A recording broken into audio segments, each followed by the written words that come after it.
Bom dia, amados. Saúde e paz a todos. Que bom estarmos aqui essa manhã, né? Que bom ter esse momento tão abençoador de louvor, de adoração. Que bom termos aqui a Giquinha, o Ed. É bom demais, irmãos, fazer parte da igreja do Senhor e ser edificado com os dons, os talentos dos nossos irmãos, né?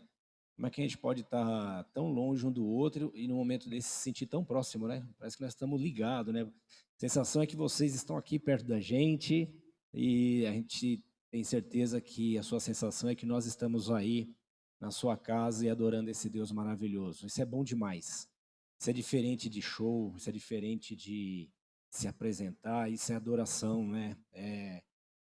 Somos altares de Deus andando na vida e celebrando ao nosso Senhor e o nosso Salvador. E quando nós nos reunimos como hoje, pela manhã, nós fazemos isso, nós adoramos o Senhor. Que fantástico, glória a Deus. Deus abençoe você, Gi. Continue abençoando, o Ed também. Nossa turma da técnica aí, o Will, o Branco, tem se dedicado para a gente poder nos encontrar todas as manhãs de domingo e todas as quartas-feiras, nossos encontros do Comuna em Casa. Esse mês nós estamos iniciando uma jornada nova falando sobre igreja, ser e pertencer. E nós queremos pensar sobre esse assunto.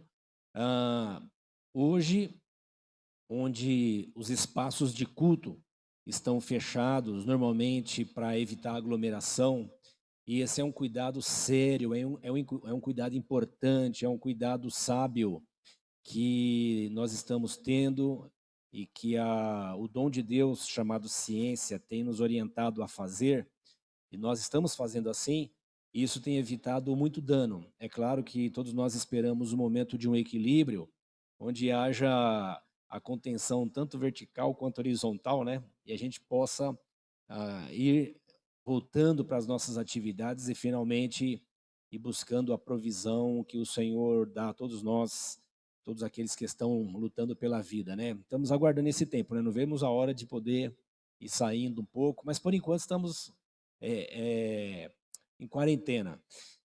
Isso tem evitado um dano gigantesco no nosso país. Nós estamos vendo exemplos no mundo inteiro. Há países que, desde o começo, adotaram o método de confinamento horizontal e tiveram sucesso, e outros de confinamento vertical deram sucesso, e outros horizontal e também estão tendo sucesso. Cada país tem as suas peculiaridades, o seu jeito, a cultura do país, a própria educação do povo, né? O jeitão do povo, né? E nós estamos nos saindo muito bem. E eu acredito que as nossas orações e o temor de Deus e o amor de Deus tem sido grande conosco, tem alcançado as nossas lideranças e nós estamos dando passos que nos incomodam hoje, mas em breve eu acredito que nós estaremos respirando bem tranquilos e concluindo que tomamos a decisão adequada. É claro, irmãos, que nesse momento ah, os, os, os políticos, né, os jogadores da política, né, que infelizmente, numa grande maioria deles, funcionam quase como parasitas que grudam no organismo vivo e vão drenando a vida desse organismo. Infelizmente, nós lidamos com isso também no nosso país. Não é exclusividade nossa, é coisa que acontece no mundo inteiro. Então, nós vemos o jogo político, vemos o abuso, né? Vemos a maldade dos homens, mas me parece que o que está acontecendo conosco, conforme eu já tenho conversado com os irmãos, e quando eu digo me parece, é uma linguagem provocativa, Deus está corrigindo o mundo. Eu não acredito que haverá arrependimento em massa, porque as escrituras nos falam sobre isso, mas eu acredito que muita gente vai se arrepender. Nós esperamos que nós estejamos nos arrependendo, né? E que muitos desses políticos se arrependam, conheçam a verdade do Evangelho e sejam salvos. Porque o juízo do Senhor tem sido derramado sobre a terra já desde a vinda do Senhor, desde a partida do nosso Senhor Jesus, né? Quando ele ascendeu o céu, Assim, quando o Senhor Jesus chegou, começou os últimos dias, e desde lá vem se cumprindo as palavras proféticas dos profetas do Antigo Testamento, as palavras escatológicas de João no livro do Apocalipse, o livro das Revelações, e hoje elas só estão se intensificando mais, cada vez mais simultaneamente acontecendo várias coisas, e isso só mostra que nós estamos vivendo os últimos dias e que quem está em Cristo está seguro e tem a bússola, que é a palavra de Deus, para saber como andar nesses dias de caos e de aflição. Todos nós ficamos aflitos, preocupados, é tempo de orar, é tempo de jejuar. Nós estamos reservando nas quartas-feiras, que é o nosso encontro do Comuna em Casa, e nos domingos, né? Tempo para orar, jejuar, encher o nosso coração com a palavra. Olha que gostoso, né? Ter esse tempo para louvar o Senhor, encher a mente com louvores que exaltam o nosso Deus. Nós precisamos disso, nós precisamos muito disso. Quem dera a gente pudesse ter mais disso, né? Seria bom demais. Mas então nós estamos falando sobre isso, igreja, ser e pertencer. A igreja está viva, atuante, operando, fazendo missão, fazendo diferença, levando as boas novas, transformando e sendo transformada. A igreja está atuante. A igreja não são espaços como nós temos aqui. Isso aqui é um espaço físico, né? Nós temos esse espaço aqui muito bom, graças a Deus. Mas a igreja é mais do que isso. A igreja somos nós. E é sobre isso que nós queremos falar. A igreja, ser e pertencer. E o nosso texto está lá em Mateus, esse texto clássico, né? Mateus capítulo 16. E eu quero ler com você a partir do versículo 13, que é uma conversa de Jesus com os apóstolos. E Pedro, então, responde à questão que o Senhor coloca. Evangelho de Jesus, segundo escreveu Mateus, capítulo 16, versículos, a partir do versículo 13, diz assim: chegando Jesus à região de Cesareia de Filipe, perguntou aos seus discípulos: quem os outros dizem que o Filho do Homem é? Eles responderam: alguns dizem que é João Batista, outros Elias, e ainda outros Jeremias ou um dos profetas. E vocês? Perguntou ele. Quem vocês dizem que eu sou? Simão Pedro, tomando a palavra, disse: tu és o Cristo, o Filho do Deus vivo. Respondeu Jesus: feliz é você, Simão, filho de Jonas, porque isso não lhe foi revelado por carne ou sangue, mas por meu Pai que está nos céus. E eu lhe digo que você é Pedro, e sobre esta pedra edificarei a minha igreja, e as portas do Hades não poderão vencê-la. Eu lhe darei as chaves do reino dos céus. O que você ligar na terra será ligado nos céus, e o que você desligar da terra será desligado nos céus. Então advertiu aos seus discípulos que que não contassem a ninguém que ele era o Cristo. Então, nessa primeira fala, nessa primeira abordagem de Jesus, né, dessa abordagem nossa desse texto, Jesus está conversando com os discípulos, é provocativa a pergunta dele, porque ele está caminhando com esses homens já há algum tempo, e as pessoas estão falando muita coisa a respeito de Jesus, como hoje, né? As pessoas falam muita coisa a respeito de Jesus. E muita coisa que as pessoas falam a respeito de Jesus é com boa intenção, é referindo-se inclusive a coisas boas, mas de fato, quem é Jesus? E Jesus está andando com seus apóstolos, com os discípulos, né? Ele anda com uma grande multidão, mas ele tem os 12 que ele escolheu, e ele então faz essa pergunta: e vocês? Né? Quem vocês dizem que eu sou? E essa pergunta dele é de propósito porque ele está andando com eles, ele está no dia a dia desses discípulos, né? E Pedro então toma a palavra, dá a resposta que ele tem que dar, e essa frase, essa fala de Pedro, ela é uma chave. Essa fala de Pedro, ela é um marco, ela é ela é fundamental para a nossa compreensão, segundo as Escrituras, segundo o próprio Mestre, sobre o que é ser igreja. Fala-se muita coisa por aí, em diversas vozes, né, sobre o que é ser igreja, mas nós temos uma fonte. Nós precisamos abrir as Escrituras e ouvir o que o Senhor Jesus, os apóstolos e os profetas falaram sobre esse assunto. E a partir daí temos a nossa compreensão clara sobre esse tema. E é disso que nós queremos falar. Pedro então responde, em seguida o Senhor fala para ele que ele é uma pessoa feliz, porque ele respondeu de uma maneira sobrenatural, ele respondeu de uma maneira surpreendente para todos os que estavam ali, menos para o Senhor Jesus, que provocou aquela pergunta com o objetivo claro de levantar o assunto para nos ensinar. E finalmente, ele dá algumas palavras a Pedro dizendo: tu és pedra, e sobre esse fundamento edificarei minha igreja. E depois ele conclui dizendo assim: não conta isso para ninguém. Naquele momento não era ainda a hora de ser anunciado que Jesus era o Messias. Isso haveria de acontecer depois. Como ainda não era o tempo, isso aconteceria depois.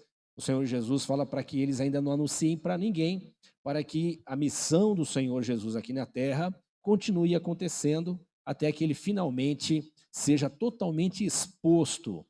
E a sua exposição vai provocar a ira dos religiosos, e a ira dos religiosos e dos políticos vai levar ele à cruz, num ato de execução, mas eles mal sabem que estão cumprindo o propósito de Deus, de sacrificar o Filho de Deus como cordeiro que veio para salvar a humanidade. Nós falaremos sobre isso semana que vem, na nossa reunião de ceia, que será às 10 horas da manhã. Nós celebraremos a Páscoa, o domingo de Páscoa, tomando a ceia todos juntos, e será uma grande bênção. Então, o que é ser igreja? Ser e pertencer. Primeiro, ser igreja, irmãos, não é criar algo novo. Eu não crio uma igreja nova. Eu não fundo a igreja. Às vezes, no histórico de uma comunidade local, está escrito lá, né, que a igreja foi fundada em tal data. A igreja, na verdade, irmãos, foi fundada por Cristo. A igreja tem 2000 anos. Então, uma comunidade local se organiza e ela planta ali um grupo que se reúne no espaço e marca uma data do início da reunião desse grupo. Mas o fundamento da igreja, ela aconteceu com Cristo Jesus. Só tem uma igreja, e essa igreja foi fundada por Cristo Jesus. E aqui no capítulo 16, do versículo 16 a 18, diz assim: resposta de Pedro: tu és o Cristo, o Filho do Deus vivo. O que sacudiu a mente? O que foi que sacudiu a mente, o espírito, as emoções de Pedro? Houve uma explosão dentro dele. Parece que à medida que ele foi andando com o Senhor, ele foi acumulando informações e foi fazendo links com o que o Senhor fazia, com o que o Senhor falava, links do que o Senhor fazia e falava com o que os profetas disseram. Desde o Gênesis, no capítulo 3, a palavra do Senhor ao casal, assim que houve a queda, a mulher, quando desobedeceu ao Senhor, deu o fruto ao marido, e o marido também desobedeceu ao Senhor e comeu do fruto. A primeira ideia que se tem é: olha, aconteceu isso, essa pessoa deveria ser punida, né? Podia ser aniquilada, destruída. Ao invés disso, o Senhor fala com essa mulher que do ventre dela sairia alguém que iria trazer salvação, reconexão do homem com Deus, com o Senhor.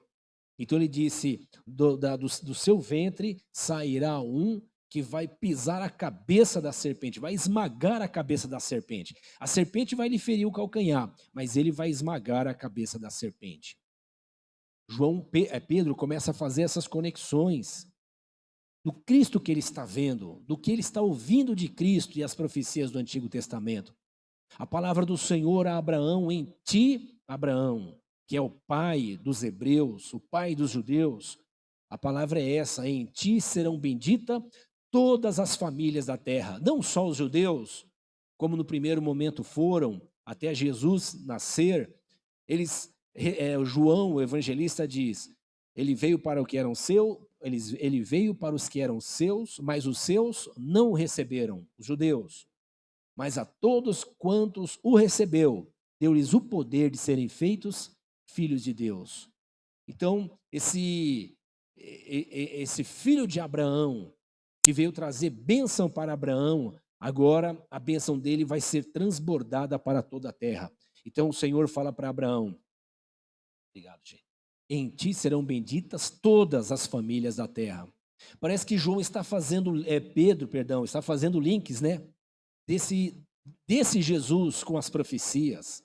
A palavra do Senhor a respeito de Isaías falando a respeito do Messias, do servo do Senhor. A primeira leitura que se tem do livro de Isaías, quando fala do servo sofredor, é servo sofredor Israel como povo. Mas depois nós vemos os apóstolos fazendo uma releitura, uma interpretação, uma hermenêutica desse texto, dizendo que o servo sofredor é Cristo, o Cristo. E quem seria esse Cristo? Finalmente agora, Pedro ouve a pergunta: e o que vocês falam a meu respeito? Pedro diz: tu és o Cristo. Para fazer o que o Senhor faz, para falar o que o Senhor fala, para transformar como o Senhor transforma, para trazer do céu o que o Senhor traz, só pode ser o Cristo, o enviado de Deus. Cristo, para o povo hebreu, para o judeu, a palavra Cristo significa ungido. No Antigo Testamento é Messias, que é o ungido de Deus, o enviado de Deus. E quem recebia essa fala de ungido no Antigo Testamento era o rei. O rei, ele era o modelo, o tipo do Filho de Deus. O rei, ele era como se fosse a encarnação da filiação de Deus. Então, o rei representava o ungido de Deus. Por isso que o rei recebia lá o óleo sobre a sua cabeça. E isso era simbólico. O escritor do livro de Hebreus vai nos ensinar que isso era simbólico, era sombra. E agora no Novo Testamento não é mais necessário isso. Mas no Antigo Testamento o rei simbolizava esse ungido de Deus. E esse rei, para o povo hebreu, que simbolizava o ungido de Deus, agora, no passado, ele está sinalizando para alguém que virá no futuro, que é Cristo, que é o Jesus de Nazaré, o Cristo de Deus, o ungido de Deus. No Antigo Testamento, então, o ungido, que é o Messias, a palavra hebraica, né, para ungido é Messias. No Novo Testamento, a palavra grega para ungido ou enviado é Cristo. Então, Pedro, usando essa linguagem, diz assim: tu és o Cristo, tu és o Filho de Deus, tu és o ungido de Deus. Então, se no Antigo Testamento o rei era um ungido de Deus e aquilo era um modelo, era uma sombra, porque aquele era imperfeito, agora ele vê em Cristo Jesus o ungido, o enviado de Deus.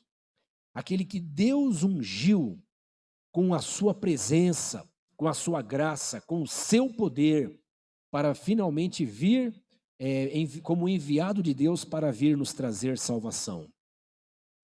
Então, Cristo é o ungido de Deus. Esse é o fundamento. Cristo é o Filho de Deus.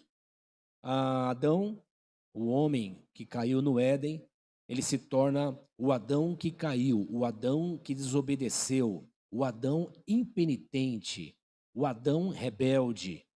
Mas quando Pedro fala, tu és o Filho de Deus, ele está dizendo que agora Jesus, esse sim, é o Filho verdadeiro de Deus, não nascido da vontade do homem ou da mulher, mas nascido por obra do Espírito Santo. E como filho de Deus, ele vence o pecado, ele vence o mundo, ele vence a morte, ele nos traz salvação. Tu és o Cristo, o Filho de Deus, do Deus vivo. Para Pedro, Deus, o Deus de Abraão, de Isaac e de Jacó, o Deus do Sinai, o Deus do deserto, o Deus do mar Vermelho, o Deus que caminhou com o povo no deserto, é o Deus vivo.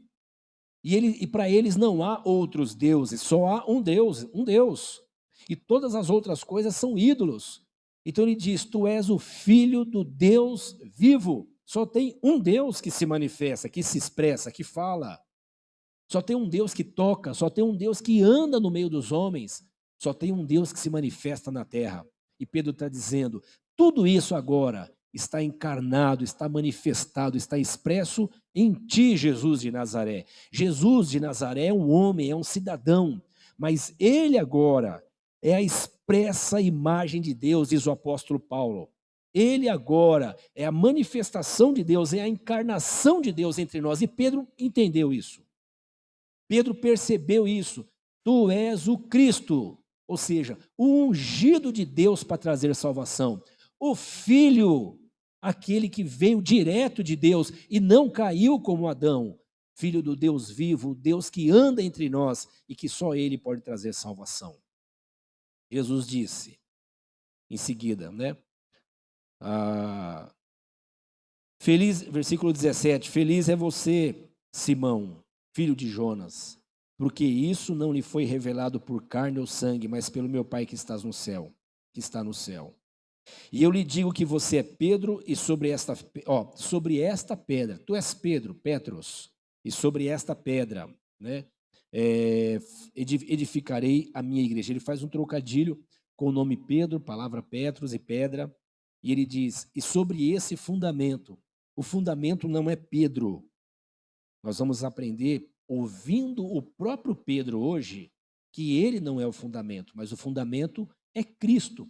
E Cristo usa o nome de Pedro para falar que ele a fala dele, a declaração dele é o fundamento. Ele diz assim,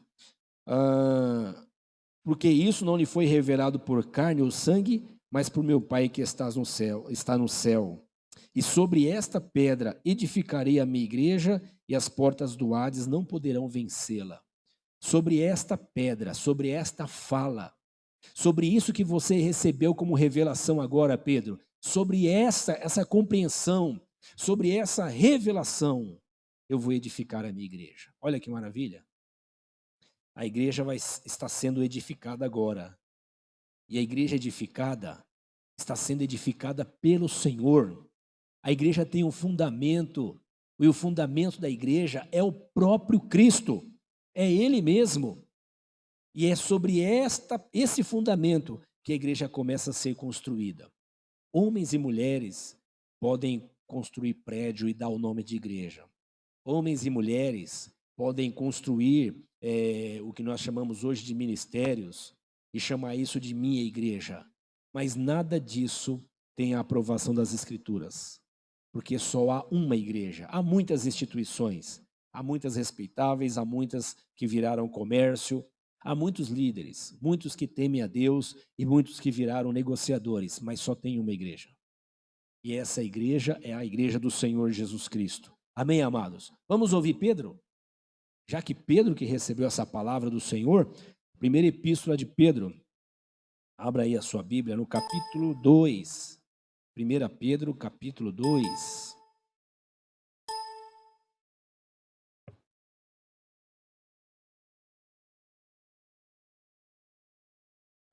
Eu pedi para a Silvia mandar os aniversariantes, ela vai mandar no WhatsApp. 1 Pedro, capítulo 2. Olha o que o texto bíblico diz. Palavras de Pedro agora, tá, irmãos? Aquele que recebeu a revelação. Capítulo 2, versículos 4 a 8. À medida que se aproximam dele, Pedro está dizendo, à medida que nós nos aproximamos dele, nós, aqueles que nasceram de novo, a igreja de Deus, a pedra viva, olha quem está dizendo aqui. Pedro está dizendo que à medida que nós nos aproximamos dele quem? Cristo. A pedra viva. Ele está dizendo que Cristo é a pedra, não o Pedro. Ele está apontando para Cristo. Então, essa compreensão de que Cristo é o fundamento, Pedro é o fundamento da igreja, Pedro é a premissa da igreja. Pedro era um homem, irmãos, como eu e você, que rejeitava qualquer tipo de veneração, que dirá adoração.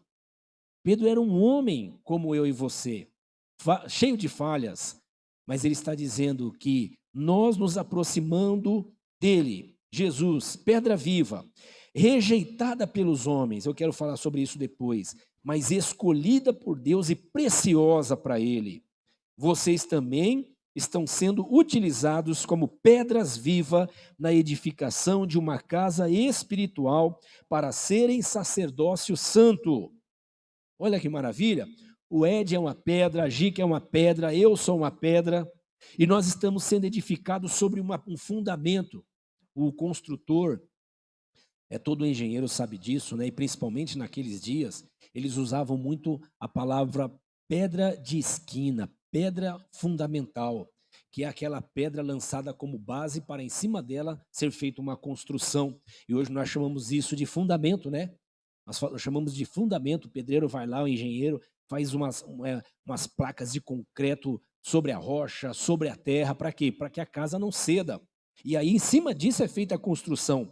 Pedro está dizendo, nós como pedras vivas, estamos sendo colocados sobre a pedra que é Cristo Jesus e sendo edificada como uma casa. E casa para quê? Né? Como pedras vivas na edificação de uma casa espiritual. Que casa é essa?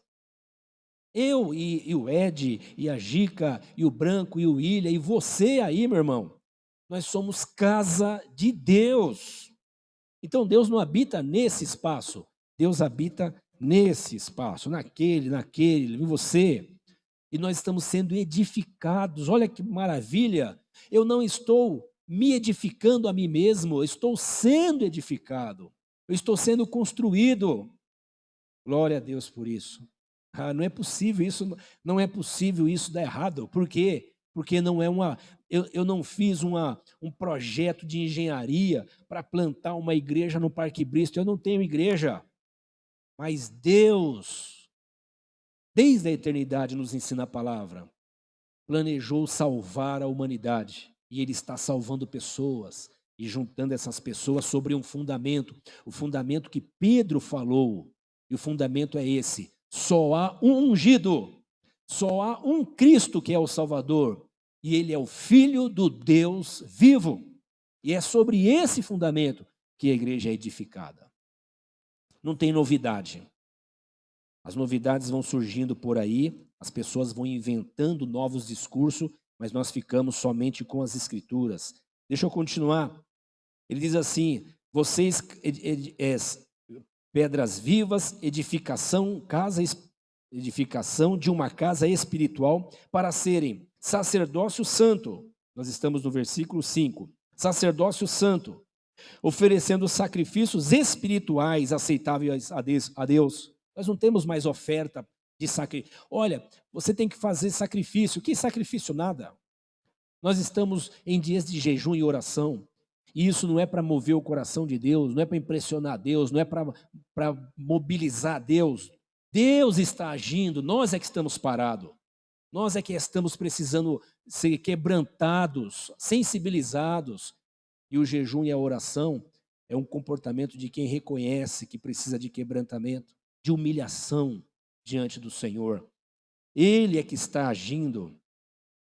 Então, não há mais o sacrifício para você fazer. Então, a sua contribuição financeira, alguém diz assim, esse é o seu sacrifício para Deus. Então, para de fazer. Para de fazer. Porque se Deus precisasse do teu e do meu sacrifício, Ele não tinha enviado Cristo Jesus. Pedro fala, tu és o Cristo, o substituto, aquele que veio para morrer no meu lugar. Aquele que veio para substituir o cordeiro que era sacrificado. Não tem mais sacrifício para ser feito. Não tem mais oferta para ser dada sacrificial. O sacrifício que nós fazemos agora é esse que nós fizemos no início da reunião. É esse que nós estamos fazendo agora. É reservar o nosso tempo, nossos talentos, nossos dons e ofertar ao Senhor como quem reconhece, tu és o Cristo, o Filho do Deus vivo. Isso traz vida para nós. Isso chama oferta espiritual, edificação espiritual. Oferecendo sacrifícios espirituais aceitáveis a Deus. Por meio de quem? De Jesus Cristo. Então não tem sacrifício sem Cristo, pois assim é dito na Escritura. Olha que texto maravilhoso. Eis que ponho em Sião uma pedra angular. Sião, Jerusalém. Uma pedra angular, escolhida e preciosa, e aquele que nela confia jamais será envergonhado. Quem está falando isso é Pedro, irmãos, e falando de quem? De Cristo. Ele é essa pedra angular. Quem confiar nessa pedra, quem tiver a sua casa construída sobre essa pedra, não vai se envergonhar. Virá o terremoto, virá a tempestade, virá o furacão, virá tudo, virá a destruição dos homens. Mas quem foi edificado sobre essa pedra que é Cristo, não vai ser envergonhado. Não vai ser envergonhado. Portanto, para vocês, os que creem, olha que lindo, esta pedra é preciosa. Oh, precioso para mim é Jesus. Vocês lembram desse louvor? Precioso para mim é Jesus. Por que precioso? Porque Ele é onde eu e você estamos fundamentados. Nós não estamos fundamentados em denominação, nós não estamos fundamentados em homens, em líderes, nós estamos fundamentados em Cristo. Eu sou um dos pastores dessa igreja, eu passo, mas o Ed continua firmado em Cristo, mas a Gica continua firmada em Cristo, mas você continua firmado em Cristo. Passa os líderes, passa os homens, passam as denominações, nós estamos fundamentados em Cristo, Ele é precioso para nós. Glória a Deus. A mesma pedra que é precioso para aquele que recebeu a revelação como Pedro, também é uma pedra de escândalo para os outros. Olha que terrível. A pedra, olha só, portanto, para vocês, os que creem, esta pedra é preciosa, mas para os que não creem, a pedra que os construtores rejeitaram tornou-se pedra angular, pedra de tropeço e rocha que faz cair. Preste atenção, meu querido.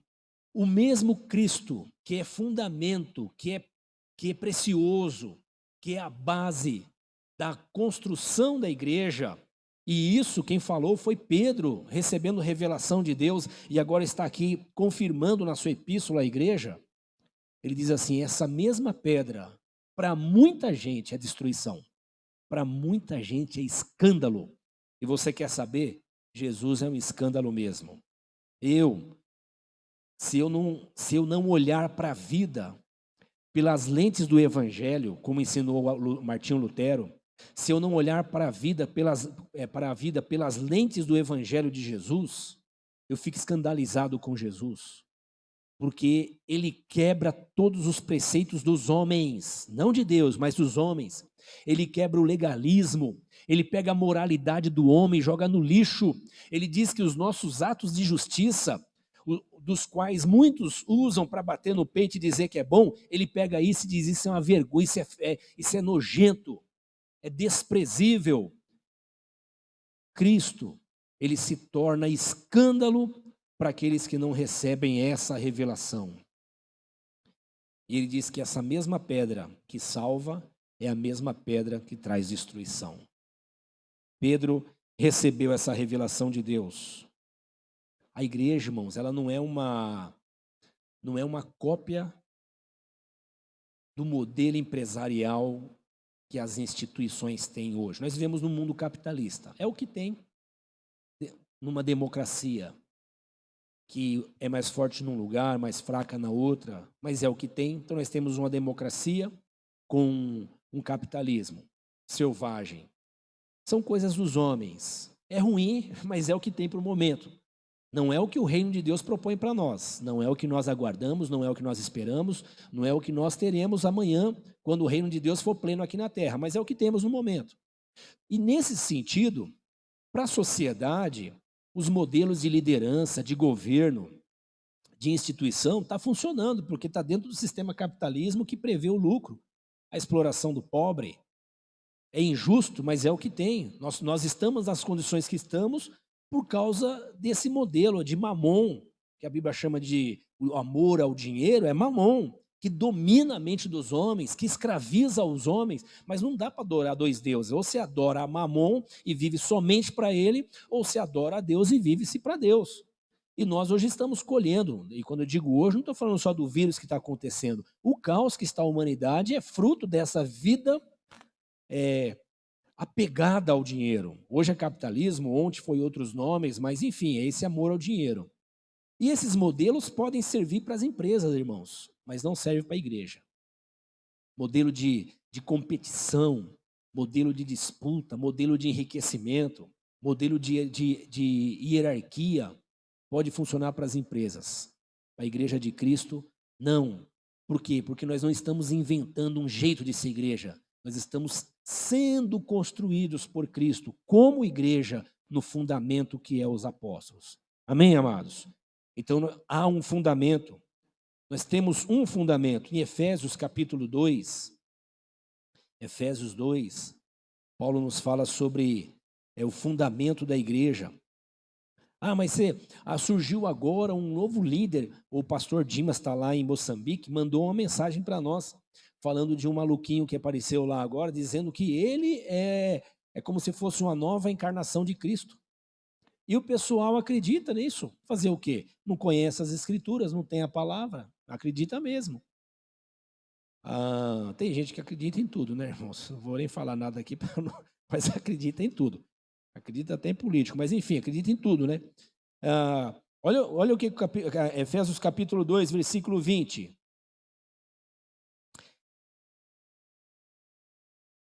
Deixa eu ler o 19. Portanto, vocês já não são estrangeiros, nem forasteiros, mas concidadãos dos santos e membros da família de Deus, edificados sobre o fundamento dos apóstolos e dos profetas, tendo Jesus Cristo como pedra angular. A pedra é Cristo, não tem outro fundamento. Então, os profetas apontaram para a pedra angular, que era o ungido, o Messias. Os apóstolos apontaram para Cristo, o Cristo de Deus, Jesus de Nazaré. E o apóstolo Paulo diz: vocês estão sendo edificados sobre esse fundamento dos apóstolos e dos profetas. Os apóstolos falaram? Não falaram, então não serve para mim. Os profetas falaram? Não falaram, então não serve para mim. Então nós temos um fundamento, que é o que os apóstolos ensinaram, o que os profetas ensinaram. Nós não queremos receber nada que não esteja fundamentado no que os apóstolos ensinaram e no que os profetas ensinaram. Se você tiver dúvida e disser assim, poxa, mas aí cada um não lê a Bíblia do jeito que quer? Não. Cada um lê do jeito que quer, desde que seja alfabetizado ou sei lá como. Mas não se interpreta a Bíblia do jeito que quer. Existem métodos de interpretação bíblica e nós vamos ter aqui um seminário sobre hermenêutica, falando sobre métodos de interpretação bíblica, os métodos que a igreja tradicionalmente tem usado, e você vai poder aprender mais sobre isso. O seminário já está pronto, organizado, já nós estaremos anunciando a data. Se organize aí, tá bom? Então, a igreja é edificada sobre esse fundamento.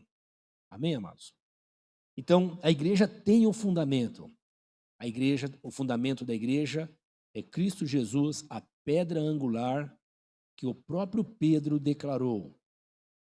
E a declaração, o fundamento, essa pedra transformada em palavras é essa: tu és o Cristo, o Filho do Deus vivo. Glória a Deus. Ser igreja é ser comprado. Eu sou igreja porque eu fui comprado. Ser não é ser porque eu posso, não é ser porque eu quero, não é ser na minha força, mas é ser porque o Senhor me fez. Todos aqueles, ele veio para os que eram seus, mas os seus não receberam. Mas todos aqueles que o recebeu, deu-lhes o poder. Quem deu poder? Deus. A quem? A mim. A você que creu. Poder de serem feitos filhos de Deus. Então, ser igreja é ser comprado pelo Senhor. Alguém diz assim: eu não tenho que fazer nada para ser salvo. Não, você não tem que fazer nada para ser salvo. Você não tem que pagar promessa. Aliás, você não tem nem que fazer promessa. Jesus fala para a gente não ficar jurando em nome de Deus, né? Porque Deus está no céu e nós estamos na terra. Não vamos jurar em nome de quem? Como é que eu posso jurar, fazer um juramento para alguém que é maior do que eu? Eu poderia fazer um juramento para outro em nome de alguém que é maior do que eu, e não no meu nome. Como é que eu vou fazer um juramento? Eu juro que vou fazer alguma coisa para Deus, sendo que Ele é maior do que eu. O Senhor Jesus nos ensina sobre isso. Não jureis, não façam isso. Embora, muitas vezes, na nossa simplicidade, nós fazemos o que se chama voto, né? Eu faço um voto a Deus, e Deus, na sua misericórdia, sabe da nossa simplicidade, às vezes até da nossa ignorância, e muitos votos que nós fazemos, o Senhor se manifesta dando sinais de que recebeu, mas não é o que a doutrina ensina. O que a doutrina ensina é que nós não devemos fazer juramento nenhum, porque Deus está acima de nós, né? Eu posso fazer uma aliança aqui com meu irmão, prometer alguma coisa para ele, mas como é que eu posso prometer alguma coisa para Deus, né? Que é maior do que eu. Então, não é esse. Quem está nos tornando igreja é Deus. Ser igreja é ser comprado por Deus. Então, eu não tenho que fazer nada para ser salvo. Por quê? Porque Deus é que fez tudo. Deus é que faz tudo. A palavra do Senhor nos ensina que Ele nos escolheu desde antes da fundação do mundo. Escolheu quem? A igreja dele.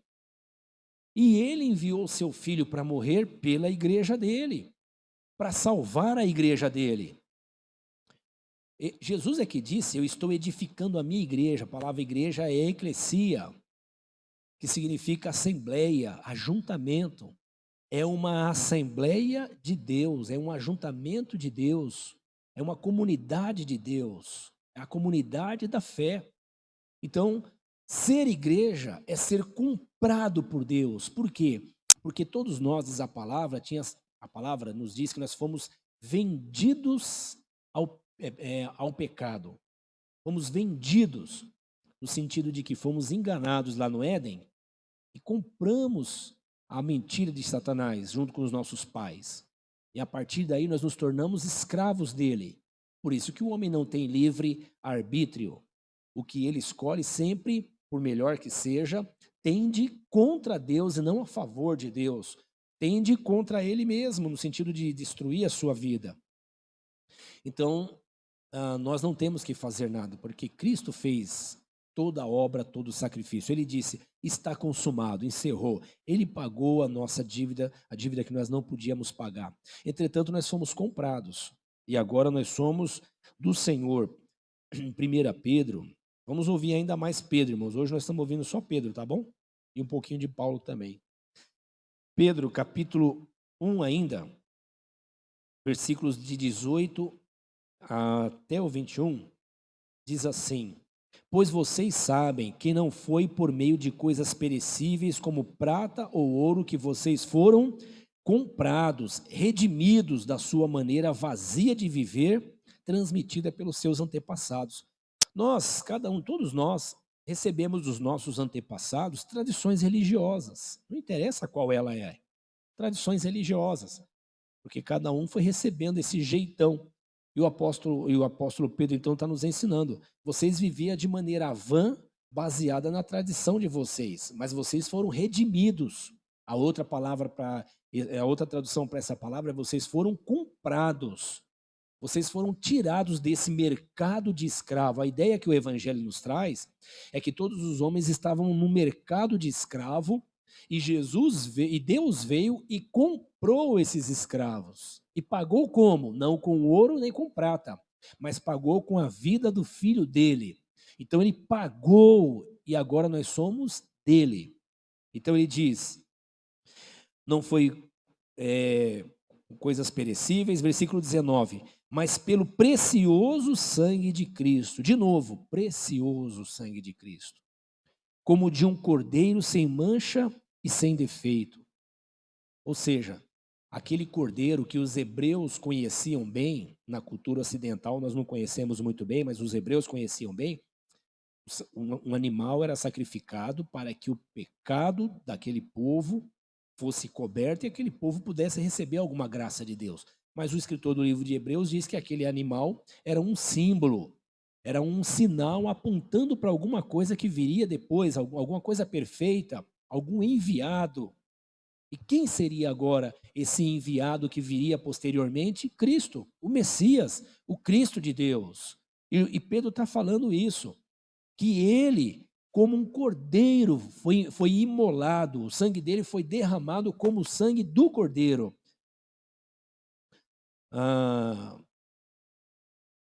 Um cordeiro sem mancha e sem defeito. Versículo 20. Conhecido antes da criação do mundo. Olha, Cristo, esse Cristo que estava na cruz e foi sacrificado para pagar a minha dívida e me comprar do mercado de escravos e me libertar da escravidão do pecado, me tornar livre para Deus. Esse Cristo, né, essa moeda que foi usada foi o sangue do Senhor Jesus. Ele foi sacrificado antes da criação do mundo, mas revelado nesses últimos tempos em favor de vocês. Por meio dele, vocês creem em Deus, que o ressuscitou dentre os mortos e o glorificou, de modo que a fé e a esperança de vocês estão em Deus. A minha esperança e a minha fé está em Deus. Eu creio nele, em Jesus, porque Deus me deu essa fé para eu crer nele. Amém, amados? Ser igreja não é ser, agora eu quero ser da igreja. O pessoal diz assim, fulano virou crente. Ninguém vira crente, irmãos. Ninguém nós somos o que a nossa natureza diz que nós somos. E nós podemos até nos apresentar para a sociedade de maneira que convença as pessoas da imagem que nós queremos que elas tenham de nós. Mas nós somos o que somos. E o Pedro está falando disso. Nós só nos tornamos igreja porque Ele mudou a nossa natureza e fez com que nós deixássemos de ser o que éramos para ser o que somos agora. Ser família de Deus, povo de Deus.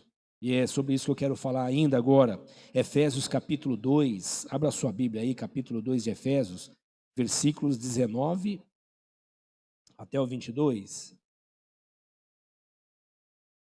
Efésios 2, a partir do versículo 19. Portanto, vocês já não são estrangeiros, nem forasteiros, mas concidadãos dos santos e membros da família de Deus.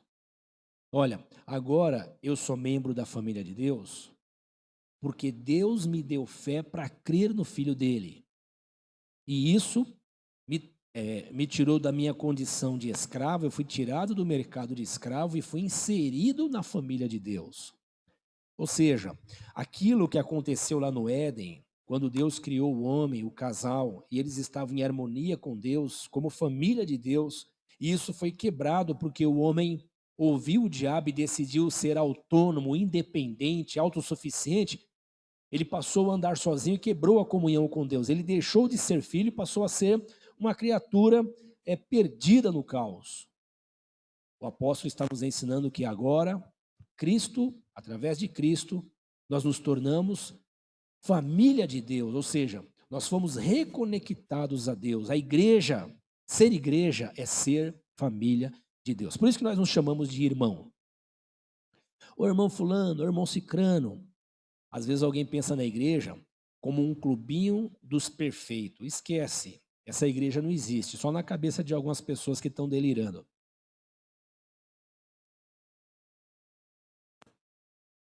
A igreja é o ajuntamento, é a eclesia de Deus. É essa comunidade que está sendo comprada do mercado de escravos do diabo e sendo trazida para ser parte da família de Deus e sendo edificada como a habitação do Espírito Santo. somos família de Deus. Deixa eu acabar de ler aqui. Capítulo 2. Edificado sobre fundamento...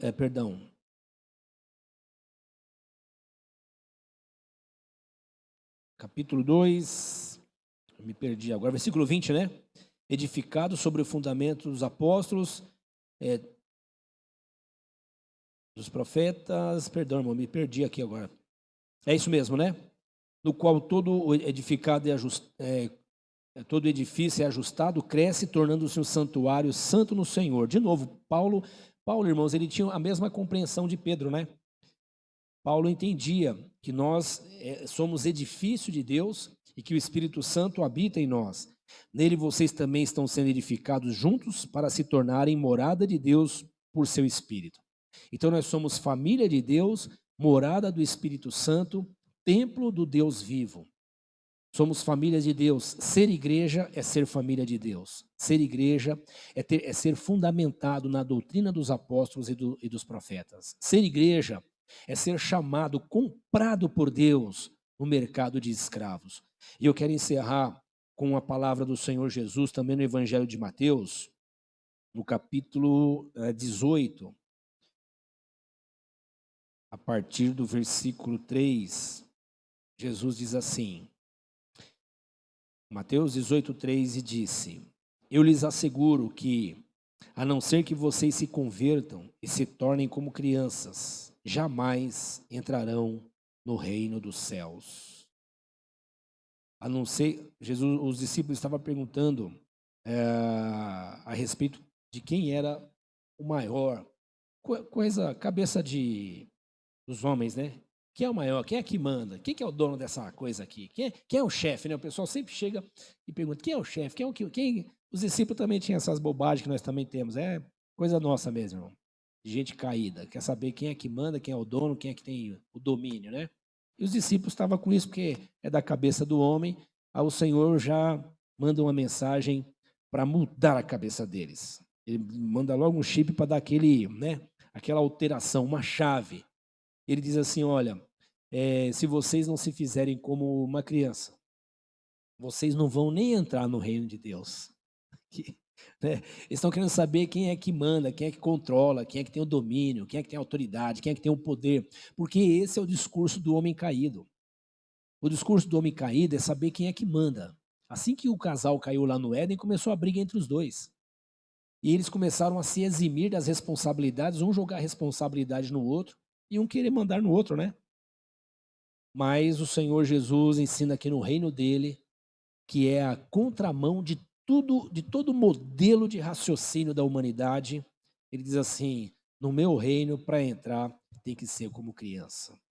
E aí, irmãos, ele vai começando a explicar algumas coisas sobre criança, e certamente ele não está falando da pureza, da inocência das crianças, né? Porque nós perdemos essa inocência desde muito cedo.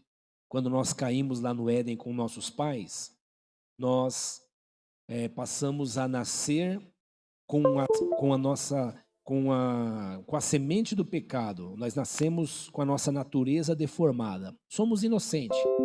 Mas assim que começamos, já criancinha, bem novinha, cada um numa faixa etária, mas começamos a perceber o jogo da vida, a disputa da vida, logo começamos a manifestar nossa natureza caída. E aí começamos a fazer males que são pequenininhos, e isso vai mostrando a nossa natureza. Então, nós perdemos a inocência muito cedo. Então, não é sobre isso que o Senhor Jesus está falando. De eu e você vivermos num mundo caótico, cheio de maldade, mas sermos inocentes, sem perceber o que está acontecendo. Não. Certamente o Senhor vai nos explicando e nos mostrando que ser como criança, como eu tenho uma criança em casa de 5 anos, ele não quer nem saber se é sol, se é chuva, se é dia, se é noite. Ele não está nem aí para o mundo, irmãos. Ele não está nem aí para a vida, ele só vive. Ele não está nem aí para a política, ele não tá olhando para a roupa, ele desfruta da vida. Ele ri, ele se diverte, ele brinca. Tem notícias ruins surgindo na televisão, e ruins porque são reais e estão acontecendo entre nós, mas ele não está nem tomando conhecimento disso. Na hora de almoçar, ele vai almoçar. Na hora de jantar, ele vai jantar. Na hora de dormir, ele tem a cama dele e tem alguém para dar banho nele, para ele... E ele não pensa nada disso. Sabe por que ele não pensa nada disso? Porque ele depende de alguém. Ele depende de alguém que cuida dele e mostra amor por ele. E esse alguém, mesmo quando repreende ele, ele ainda se sente agradecido. Fica bravo, mas depois se sente agradecido. Porque sente a demonstração de amor. Então, essa criança, ela pode estar faltando dinheiro na conta, mas ela deita e dorme. E de manhã ela acorda de novo e vai pedir o leite dele e o lanche dele. Ele está totalmente entregue nas mãos de alguém que cuida dele. E ele faz isso por quê? Porque ele tem certeza alguém está cuidando dele. Ele nem faz conta. Ele tem certeza que a comida chegará na boca dele, a roupa para cobrir ele do frio, ou tirar a roupa por causa do calor, ou para o banho para ele se sentir limpo, ou dormir à noite, ou quando ele tiver as necessidades dele, ele será suprido. O Senhor, quando nos chama a ser como crianças, Ele nos chama a abandonar esse modelo autossuficiente, esse modelo autossustentável, esse modelo independente. Eu me garanto, pode deixar que eu me garanto, que nós recebemos os nossos pais no jardim e a partir de então é assim que nós somos? Nós somos assim. O Senhor está nos ensinando, ser igreja é ser como criança. Ah, como isso é um desafio para nós. Ser igreja é saber que não somos autossuficientes. É ter certeza. E qual o desafio nosso, irmãos? É porque a vida toda nós ouvimos o tempo todo, já ouvimos interiormente porque é da nossa natureza, mas ouvimos um reforço externamente. Você pode, você consegue, você é o cara, você tem, você faz, você realiza. Nós já gostamos disso. E no jogo do mundo é assim que funciona. No jogo da sociedade é assim que é. O Senhor está dizendo, no mundo é assim, o jogo é assim, mas mesmo nesse meio, vocês têm que confiar em quem pode sustentar vocês. Não só sustentar, dar a vida e manter na vida. Dar a vida e sustentar na vida. Quem de nós sabemos se estaremos vivos amanhã? Quem de nós pode controlar a respiração? Nessa crise que nós estamos tendo agora, o ataque primordial é no sistema de respiração, né? Respiratório, né? E aí o que acontece? Alguém que tinha um corpo perfeito agora tem dificuldade. E que coisa horrível deve ser isso. Precisa de um equipamento para poder respirar. Ora, nós não estamos pensando nessas coisas. Quem é que nos dá o ar? Quem é que nos dá a capacidade de respirar? Quem é que nos dá a vida? Deus. E quem nos sustenta nela, não só nos dá ela, como nos sustenta nela. É um gesto de Deus e tudo está acabado.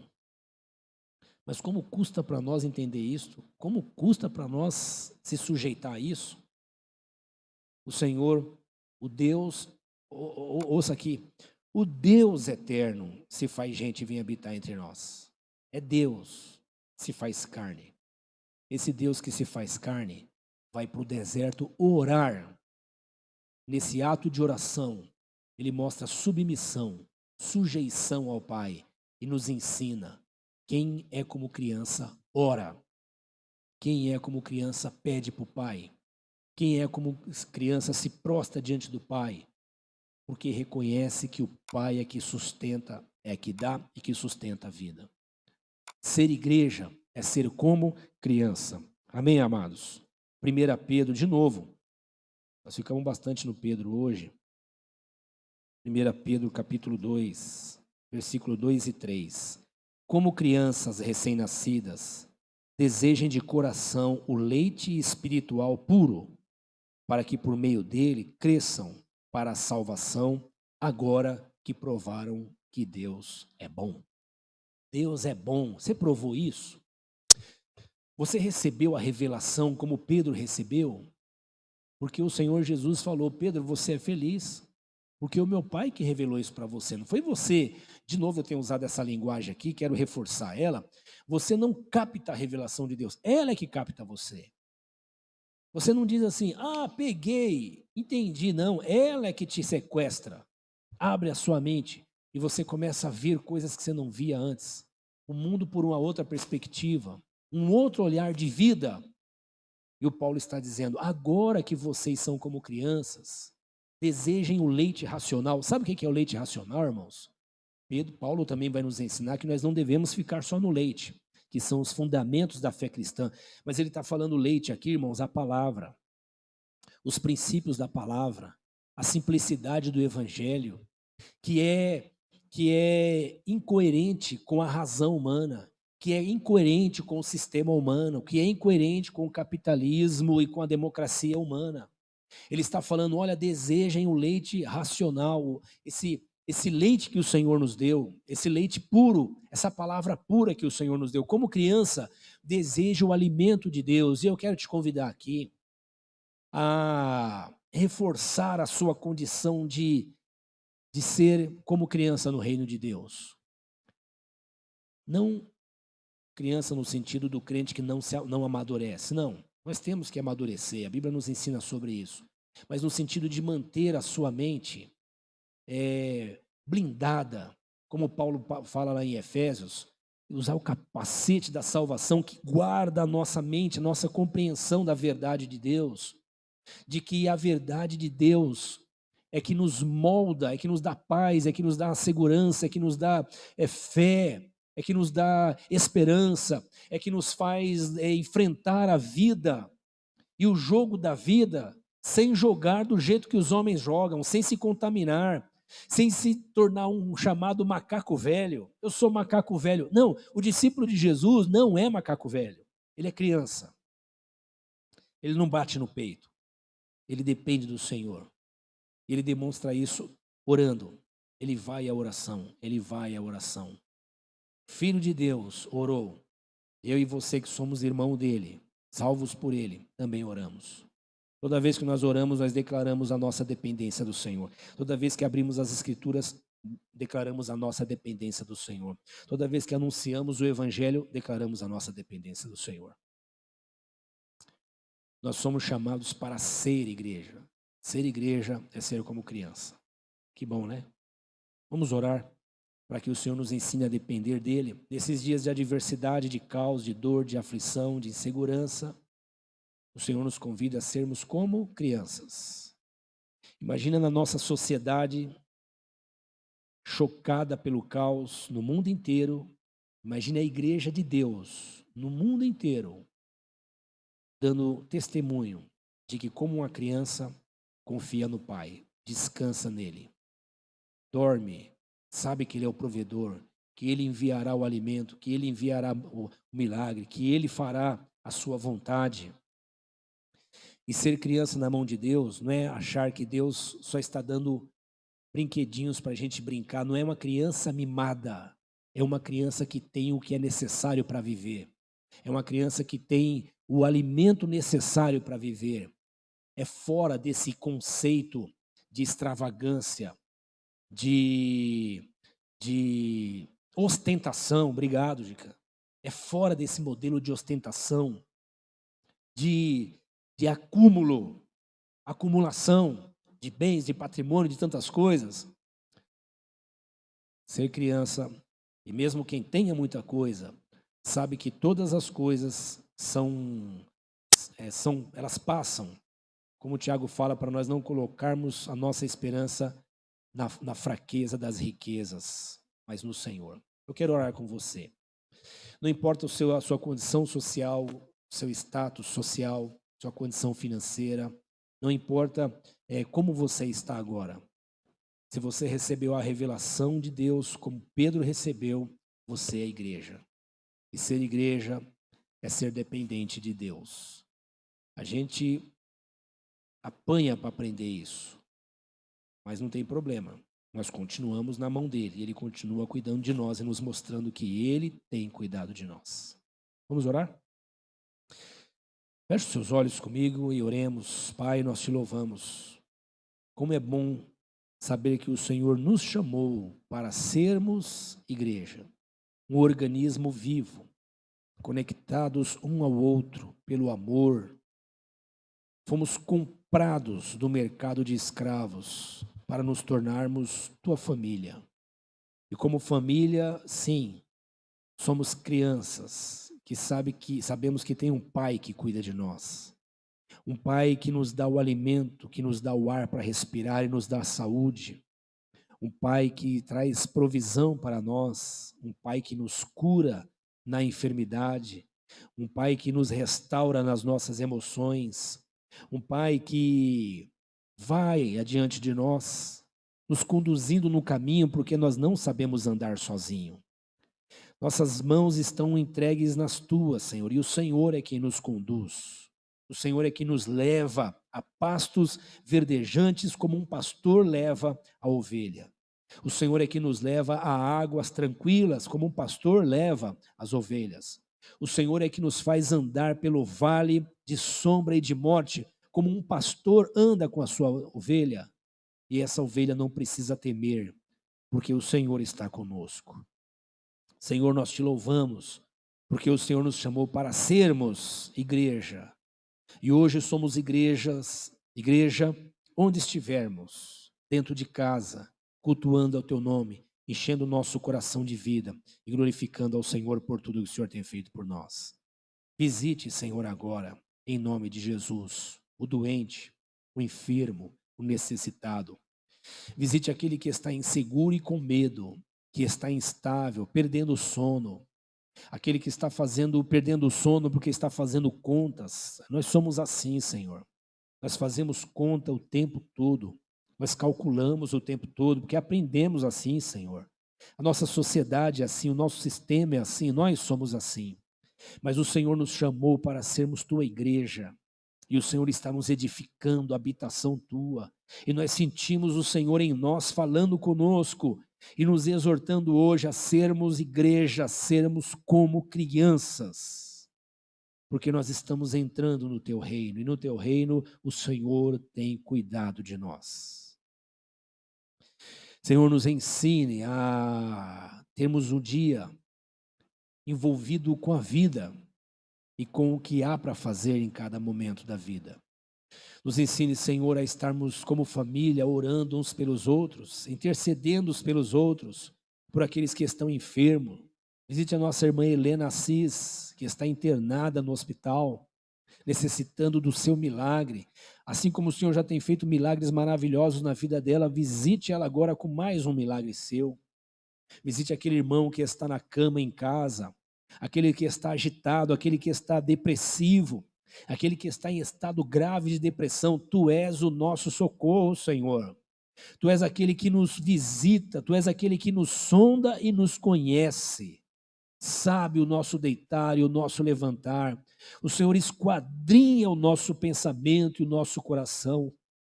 Sabe que somos pó, um vento que passa e não volta. Somos flor bonita de manhã, Senhor, e somos flor murcha à noite, mas o Senhor permanece para sempre, nos sustenta, Senhor, nos fazes descansar em suas mãos, dê sono de paz ao teu povo, que os teus filhos na hora de se alimentar, não façam isso agitados, mas façam isso cultuando, celebrando ao Senhor, seja a pouca porção ou a muita porção, seja a pouca variedade ou a muita variedade, que a nossa refeição seja de celebração, que ao tomarmos a água, Senhor, seja um culto ao Senhor, que ao brincarmos com os nossos filhos, amarmos os nossos filhos, nossas esposas e maridos, seja um culto ao Senhor, que as nossas casas hoje sejam um lugar de adoração ao teu santo nome. Senhor, glorifica o teu nome através da sua igreja na terra, que nós sejamos igreja para a tua glória em nome do teu filho Jesus. Amém.